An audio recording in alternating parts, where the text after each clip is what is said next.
Nossa conversa de hoje começa do tema livre, começa com um título que é quase uma brincadeira.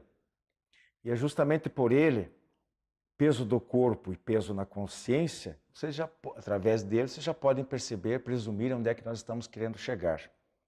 Muita gente se preocupa em contar as calorias que ingere nos alimentos e suas inevitáveis consequências na balança. As razões podem ser apenas estéticas ou de saúde. Além de dietas, reeducação alimentar, às vezes nutricionista, muitos incorporam os exercícios físicos para ajudar na queima de calorias que geralmente são transformadas naquelas gordurinhas indesejáveis aqui e ali.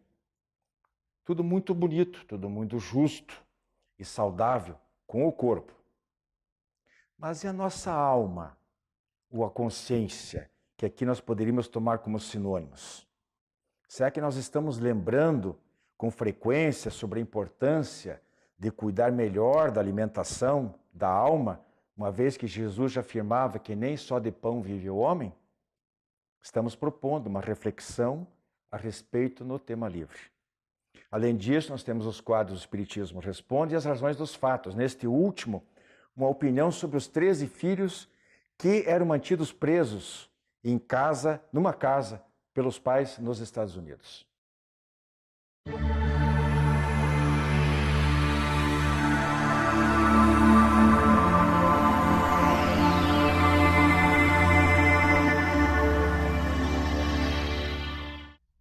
Prezados amigos, nós estamos iniciando o nosso diálogo espírita de hoje, mais precisamente o tema livre. Nós vamos fazer aqui quase uma brincadeira, estou fazendo uma provocação aqui com meus companheiros, a Rose e o Parchen, porque é importante, eu acho que a gente tem aí uma maneira de trazer um tema aqui interessante para a nossa reflexão. Eu coloquei como título, sugeri, né, peso do corpo e peso na consciência. Até que ponto nós estamos nos preocupando com esses dois aspectos? Com o aspecto corpo e espírito, com o aspecto matéria e o espiritual, a alma, né? É importante que a gente cuide dos dois. E é por isso que eu resolvi convidar vocês dois para debater um pouquinho, trazer algumas ideias para nós. Então eu perguntaria, porque a gente tem muitas vezes essa preocupação muito grande atualmente, né, com o exterior, com o nosso corpo, manter bonitinho, especialmente nesse aspecto de excesso de peso, né? Tanto se fala, porque é bom para a saúde, é bom para a estética, é necessário realmente. Mas será que nós olhamos o outro lado também? Como é que está a nossa consciência? Quando a gente põe a cabecinha no travesseiro, o que é que ela passa? O que flui de lá? Cobranças? Será que nós não estamos muito envolvidos com certos equívocos, com certos deslizes, e não estamos trabalhando isso para tentar corrigir? Porque o importante é isso. Aliás, Kardec, né, já dizia que você reconhece o verdadeiro homem de bem pelos esforços que ele faz em combater as suas más tendências, buscar a sua reforma íntima. Não é aquele que já está pronto, não se espera a santificação da noite para o dia. Se espera, sim, que ele não esmoreça, que ele não seja desleixado com essas necessidades. Então eu pergunto para vocês, não sei quem que quer fazer a primeira intervenção. A pergunta primeiro. Mas então, em relação a esse aspecto, né, de como é que a gente pode confrontar isso aí, para dar uma equilibrada, digamos, entre corpo e espírito, e para que a gente possa deitar, né, e ter aquela tranquilidade de que cuidamos das duas coisas adequadamente. Bom, eu gostaria de lembrar até, resume muito o que se falou, um antigo ditado grego, né, que mente sã num corpo são. Essa é uma verdade. Nós temos que buscar ter esse equilíbrio da mente e do corpo. Quando nós falamos do corpo são, não estamos falando aqui na estética, né, nesse padrão que a mídia e as pessoas se impõem, da magreza, de certos conceitos, mas sim do ter saúde, do ter equilíbrio no funcionamento do seu corpo. mas a mente tem que estar junta. Quando se fala mente sã, também é a mente equilibrada, aquela mente que busca ter o seu melhor funcionamento. Eu resumiria assim: o corpo é fácil medir o seu peso. A mente, a consciência, não se consegue medir tão facilmente. Mas à medida que nós estudarmos um pouquinho, nós, seres humanos, como tendo um forte componente energético, nós podemos dizer que a consciência e o pensamento dão consistência, dão peso à nossa energia. Então há sim que se equilibrar, mente e corpo. E se pode ter um corpo até saudável, com uma mente um pouco complicada, de uma densidade específica não muito boa, por falta de equilíbrio, por falta de condução desses nossos pensamentos. Antigamente, né, até relembrando, né, nós separávamos o conceito de saúde espiritual e material. Hoje em dia, o conceito mudou. A própria Organização Mundial da Saúde, ao falar da saúde de forma abrangente, ela põe o conceito do bem-estar espiritual como um componente da saúde física. O tempo, né, do paradigma de Newton, em que nós separávamos matéria das energias, está mais ou menos ultrapassado. Hoje em dia nós temos um paradigma que conceitua a matéria e a energia como coisas interrelacionadas. E o bem-estar espiritual hoje em dia é considerado uma parte do bem-estar material. Na doutrina espírita, inclusive, quando nós falamos em equilíbrio físico, nós não podemos deixar de lembrar das energias do perispírito, do corpo do espírito, interagindo com o corpo físico. E elas são produzidas pelo equilíbrio da alma, são manipuladas, direcionadas pelo nosso equilíbrio mental, e a nossa mente faz parte do nosso espírito. Portanto, o equilíbrio espiritual, a harmonia da consciência interagem com o corpo físico num todo. E hoje em dia, né, quando nós falamos do tratamento, das terapias, da reharmonização da saúde, não podemos deixar de lembrar que o equilíbrio da alma é considerado, o equilíbrio da mente, portanto, o equilíbrio da alma é considerado a causa primordial da saúde física nas terapias vibracionais. Pois é, a gente é muito bem colocado para vocês essa interação, né? Uma coisa depende da outra. É um todo. Até o Parshin falou ali que às vezes o corpo está saudável, mas a mente não, ou os problemas morais acabam afetando. A pessoa começa vários problemas, de estresse, de remorso, o ressentimento, a mágoa, tudo isso vai acabar a médio e longo prazo se refletindo no corpo também. Então, isso é normal, a tendência é essa. O que eu perguntaria assim, de modo eminentemente prático para vocês, que tipo de conduta então seria adequado para que a gente pudesse manter a nossa consciência sempre tranquila? Existe alguma fórmula? Que tipo de hábito? O que nós podemos fazer? Sei lá, se boas leituras, se a prece. Eu gostaria que vocês enumerassem algumas dessas coisas que contribuiriam para que a gente possa realmente passar em dias conflitivos, né? A gente encontra muitos problemas de toda ordem no dia a dia, mas que a gente possa se manter um tanto quanto imune a esses verdadeiros bombardeios emocionais, às vezes, que a gente recebe. Como é que faz? Eu acho que, até continuando um trechinho do que você falou, nós, primeiramente, temos que cuidar do corpo. Nós não podemos ser desleixados com o corpo. Para ter a consciência tranquila, nós temos que lembrar que o corpo é um patrimônio que nós recebemos em empréstimo para um bom uso e, portanto, temos que mantê-lo em boa condição. Quem não cuida do seu corpo, e não estamos falando aqui da estética midiática, né? Mas do bem-estar do corpo, que ele esteja realmente em boas condições de funcionamento, é o primeiro passo para que nós também tenhamos uma consciência tranquila. Não adianta nada passar uma noitada bebendo, comendo, se intoxicando e achar que vai ter a consciência tranquila, porque nós causamos um grande mal ao nosso corpo. Esse é o primeiro passo. O segundo é realmente nós entendermos que a nossa mente e o exercício da mente se dá pelo pensamento precisa estar equilibrado para que nós tenhamos energias de uma densidade, entre aspas, né, menor, mais adequada, e possamos ter menos peso específico no nosso perispírito, na nossa energia, na nossa consciência. A consciência é um grande guia. Nós não podemos tentar amortecer a consciência. Nós temos que deixar a consciência nos acusar para que nós percebamos aonde nós precisamos mudar. E sem sombra de dúvida, o Kardec já trazia a orientação, vigia e ora. O que significa isso? Procure perceber como é que teu pensamento está transitando e procure buscar o seu equilíbrio.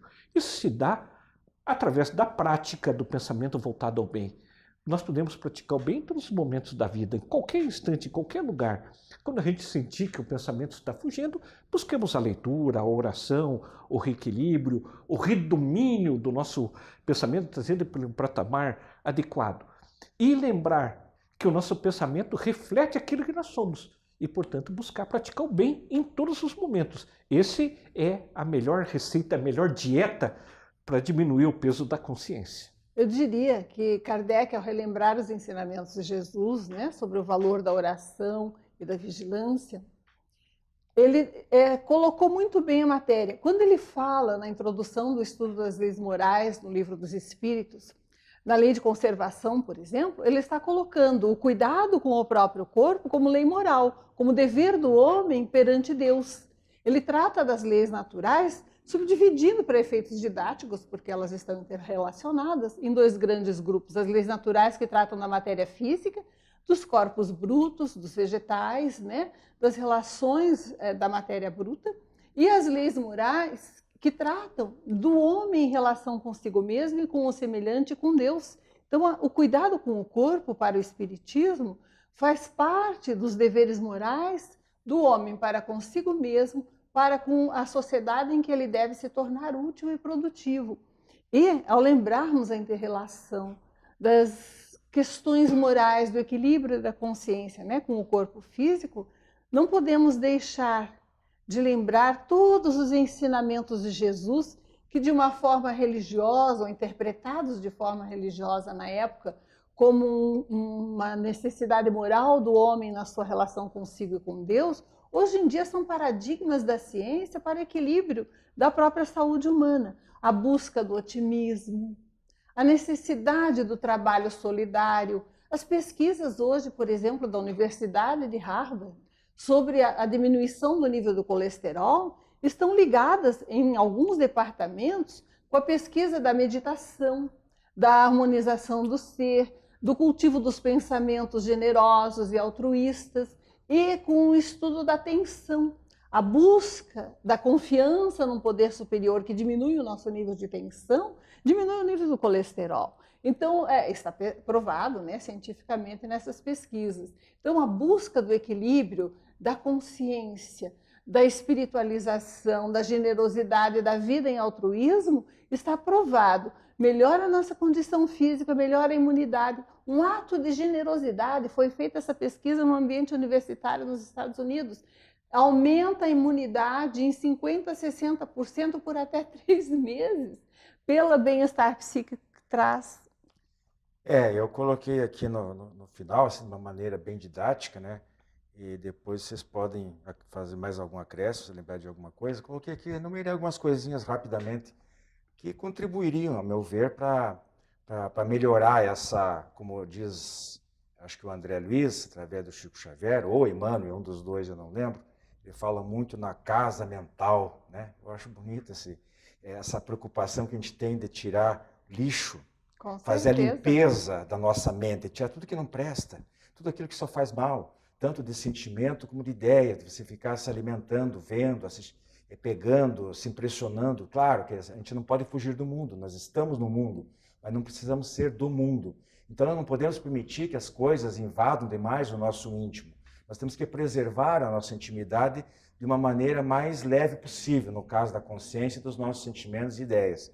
Eu coloquei aqui, por exemplo, então, cultivar hábitos saudáveis, honestidade, tolerância, perdão, bondade e solidariedade, combate aos vícios físicos e morais, priorizar ou ao menos equilibrar a religiosidade, né? Então, o corpo, a gente cuida do corpo e tal, mas a religiosidade está faltando, nós precisamos mais. Precisamos nos preocupar com o lado essencial nosso, que é o espírito, é a alma. Lazer saudável ao espírito, com escolha de eventos locais e companhias adequadas. Temos que ter esse discernimento, bom senso, de escolher aquilo que vai nos fazer bem, mas não para o hoje, só para agora, mas para amanhã, para a eternidade, porque nosso espírito vai continuar depois do corpo, inclusive depois ele vai entrar em perecimento total depois da morte e o espírito vai continuar a existir, né? Exemplo, leituras, filmes, ambientes culturais, música, a boa música, contatos com a natureza. Então, eu acho que é por aí, né? Vocês têm uns segundinhos para fazer o arremate. Com certeza. O que nós temos, né, na análise das energias espirituais interrelacionadas e como produtoras do equilíbrio físico e da saúde? Esses conceitos de harmonização espiritual não são receitas para a conquista de um paraíso distante. Essa é a diferença do enfoque espírita hoje. São conceitos de manutenção de equilíbrio, bem-estar e saúde física, mental e espiritual hoje. Nós não podemos sequer ter a pretensão de termos equilíbrio e saúde física se não cuidarmos do equilíbrio espiritual, evitando todas as causas de contaminação e decaimento moral e cultivando as energias positivas que antes eram apenas virtudes morais e que hoje são fatores causais do nosso equilíbrio total, da saúde global, de que a Organização Mundial da Saúde trata e de que a doutrina espírita também trata, buscando na generosidade, no amor a si mesmo e no amor ao próximo e na confiança em Deus, fontes de saúde física, moral, espiritual. Muito bem, meus irmãos, nós ficamos por aqui com o tema livre, nós temos um pequeno intervalo e voltamos já já. A Casa Editora O Clarim divulga há mais de um século a luz e o conhecimento da doutrina espírita com valioso conteúdo, de belíssimos romances a esclarecedoras obras doutrinárias. Conheça, divulgue e compartilhe a lucidez do Espiritismo. Casa Editora O Clarim. Acesse www.oclarim.com.br.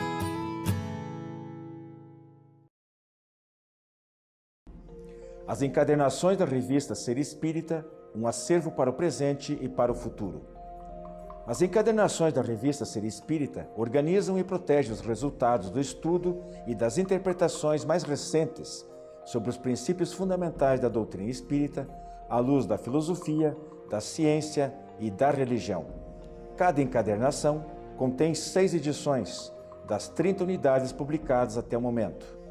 Você agora pode adquirir a coleção da revista Ser Espírita, contatando www.livrariaserespirita.com.br.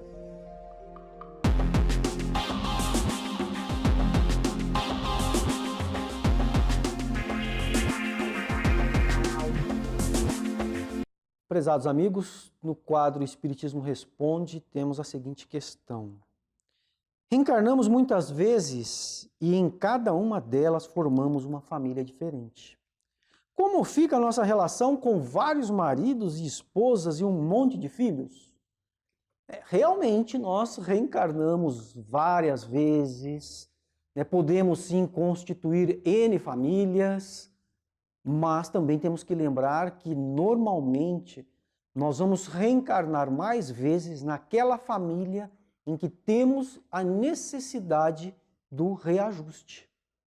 Enquanto nós não reajustarmos com aquele grupo, nós vamos reencarnar ali. E daí não terá, assim, uma família muito extensa, muito grande. Porque se numa encarnação o espírito veio como a esposa de fulano, e dali teve um comprometimento maior, então numa encarnação vem como esposa, na outra vem como marido, às vezes vem mais de uma como esposa, como a André Luiz comenta numa de suas obras, que um casal vinha reencarnando, já estava na sua 7ª reencarnação como casal, como marido e mulher, e ela avançando cada vez mais no seu progresso espiritual, e ele muito pelo contrário. Então, depende de cada caso. Então, vem como marido, vem como esposa, vem como filho, às vezes não se acertou como casal, como marido e mulher, aí vem como filho numa encarnação, numa outra encarnação, até que o espírito então compreenda quais são então qual é o seu propósito como ser espiritual, que é evoluir. Quando ele compreende isso, aí não há mais a necessidade, mas até que isso aconteça, ele vem como marido, como esposa, como filho, como filha, como pai, como mãe, como irmão. Então, até que o espírito consiga essa depuração, reajustar com aquele núcleo familiar, quantos séculos às vezes não se passam? E também tem o caso daquelas famílias que nós percebemos que são famílias ajustadas, que os espíritos parecem que estão ali para receber uma folga, vamos assim dizer. São famílias harmoniosas. Então, aqueles ali pode ser a última encarnação deles naquele núcleo familiar. Aí, então, vai ter uma outra encarnação com quem ele precisa se reorganizar, com quem ele precisa se reajustar.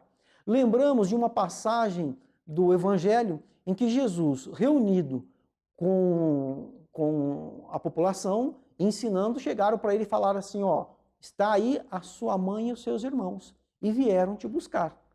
Então, ele aproveita aquele momento para dar um ensinamento muito bonito, que é o ensinamento da família universal, que é a família para a qual todos nós caminhamos. E ele então pergunta ao povo, quem é minha mãe e quem são meus irmãos? Minha mãe e meus irmãos são todos aqueles que fazem a vontade de Deus, a vontade do Pai. Então ele aproveitou esse momento para ensinar que a família é universal. E é para isso que nós caminhamos. Então não importa, quando você chegar do lado de lá, quem foi o teu marido, ou a tua esposa, ou o teu filho. Obviamente vamos procurar sim esses relacionamentos, né, de quem foi mais próximo na existência anterior. Mas o espírito, tendo a compreensão dessa família universal, e é para onde todos nós caminhamos, né, isso é o que menos importa. Né? Então, tanto que nós podemos, os espíritos nos esclarecem também, que nós podemos reencarnar na Terra ou em outros planetas. E lá você vai reencarnar com seres que talvez você nunca tenha tido contato anteriormente, ampliando ainda mais essa questão de família universal. Então, apenas reafirmando, reencarnamos sim em várias, podemos constituir várias famílias? Sim, podemos, mas também lembrando que reencarnamos basicamente no mesmo núcleo de família, ali no mesmo núcleo familiar. Muito obrigado aí pela questão. Continue mandando as suas perguntas no e-mail que aparece logo abaixo, que nos próximos programas serão respondidas. Muita paz a todos.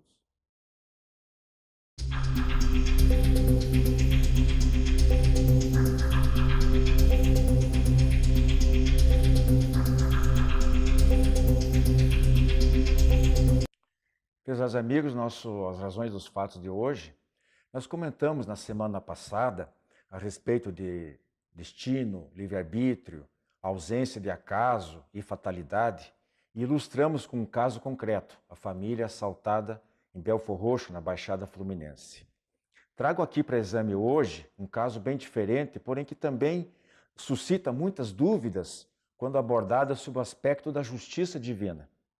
No mês de janeiro, nos Estados Unidos, a polícia descobriu uma casa onde estavam os 13 filhos do casal, estavam aprisionados em cárcere privado já há muitos anos, alguns deles inclusive acorrentados.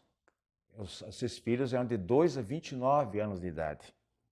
E as pessoas perguntam, qual a explicação espírita para isso? Esses filhos sofreram essa experiência terrível em consequência de quê? Lei do karma ou de causa e efeito, como dizemos nós, os espíritas? A verdade é que nós não podemos, no máximo, fazer suposições. Não possuímos elementos suficientes para afirmar nada.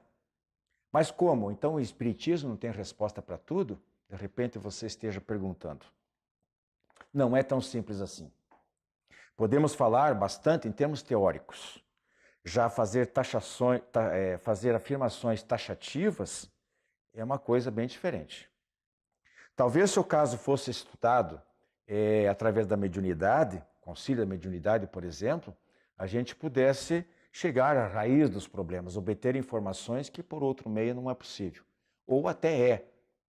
Fora do âmbito da doutrina espírita, já, nós poderíamos pensar em regressões de memória a vidas passadas.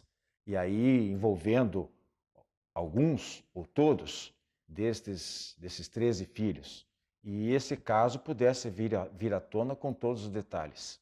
Agora, só de ouvir falar, vendo os resultados concretos no presente, nós não temos como descobrir no passado o que ocorreu. Não sendo possível, nós temos que nos contentar com as conjecturas, opiniões pessoais e talvez no máximo com probabilidades.